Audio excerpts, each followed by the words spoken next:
Are we ready? Ready when you are, John. Okay. Okay. You ready? So, Are you ready? yes. Hi, and welcome to winemastery.co.uk. My name is John Lightfoot, and this is... Annabelle McVine, And the guest. And I'm John Murphy. So, a very special edition. Annabelle, some of you will already know, is already a famous YouTube WineTube star.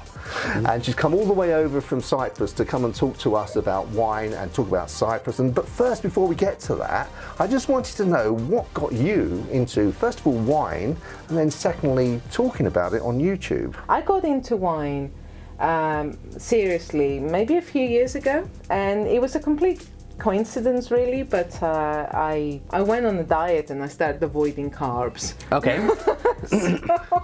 Okay. So I got into my red wine a little bit more seriously. Yep. And then I started thinking that nobody was really talking about Cyprus wine in a way that made sense. I wanted to talk about the history of Cyprus wine, the different stories, the wineries, and that's what got me started. Excellent. So you started, so literally a couple of years ago.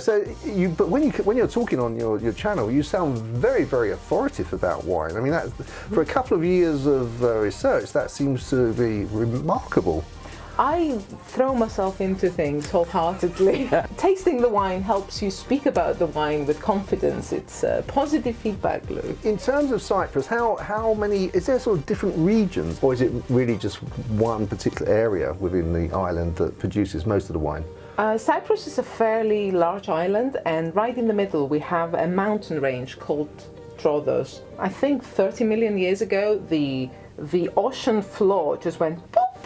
It was probably a little bit more dramatic than pop. Probably fine. It's slightly, underplaying it just a little. One tectonic plate from another, but pop! And the entire ocean floor just lifted up, and that's the Troodos mountain range. The terroir is amazing because you have all these different soil types, and it's quite high, nearly 2,000 meters. What you have the west-facing side, and then you have the vineyards to the right at the top, and depending on how much sun they get, how near the sea they are, and how high up they are, you have variations on the terroir, but all of them are on this huge mountain range in the middle of the island.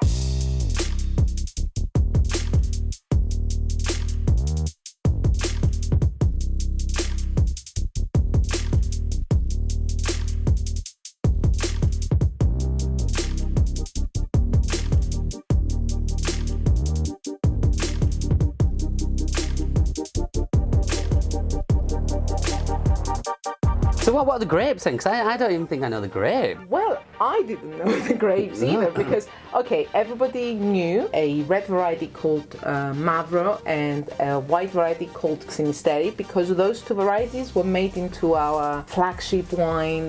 Commanderia is a dessert wine. But then as I got into wine, I realized that many varieties are now being rescued and rediscovered that nearly became extinct. Okay. So I'm discovering new favorites now. I love a red wine called Marathetico, beautiful. Okay. Purple violets. It has a close cousin called Yanuvi, and there's literally 4 bottles in the market right now. Okay. They're just vinifying these for the first time. Really exciting. There's another one called Baby Cinnamon, Morocanella. Again, just a handful of examples. They're discovering these ancient grapes that nearly became extinct, and one by one they're coming out into the market. I am so excited. Oh, wow. I Wow. know, and that's why you're coming to Cyprus. Brilliant. I am loving your Yeah. enthusiasm about it's lovely to hear such enthusiasm, like, because you just said there, like, I don't even know what all the grapes are, you know, the occasional ones here, but then we hear about these ones which have been regrown. I mean, Carmenere is a new one for us, which has suddenly started again, and that is a stunning bit of wine, and like when it comes out, the excitement you get for it, and then I can understand the new ones that you're going to be getting. I discovered Carmenere last year, and I was just so excited because it's like a little bit like Merlot, but so much more interesting, so exciting. Have you tried Bacchus yet? I did. Yeah. Yes, I tried Bacchus. People compare it to Sauvignon Blanc. Okay. Okay, and I get that, but I find there is an English subtlety about it. Okay. Yes. So what is especially like New Zealand Sauvignon Blanc, it's exuberant. In your face out there. They can be a bit keen, but yeah. It's a bit keen. It's a good Yorkshire phrase. That is. I found that Bacchus, apart from the fact that it has a Greek name, and that's only appropriate, yes, right? So that was Live with a title people gave to Dionysus, the god of wine, who was essentially the god of peace-ups. I'm just, Hey, that's good. Yes. Yeah. No. He was literally the god that had an entourage of drunk people following him, being highly inappropriate in different creative ways. That was Dionysus. I know. I think I'd be his friend. I'd be one of the people following him happily. So Bacchus is a really appropriate name.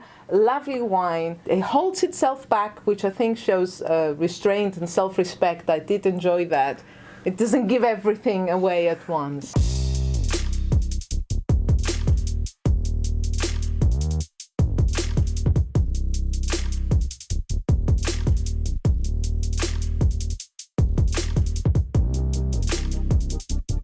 Well, fantastic. Well, I think we'll have to go to Cyprus, John. We'll have to go on tour. I think we have no choice. I want to see this. I cannot wait. I cannot wait. We'll be there. We will. But no, it's been an absolute pleasure talking with you. It has been a pleasure. This is Wine Mastery. I am Annabel McVine from Wine Scruple. I'm John Lightfoot from Wine Mastery. And I'm John Murphy from Wine Mastery. Until next time, chin chin. Chin chin. Cheers.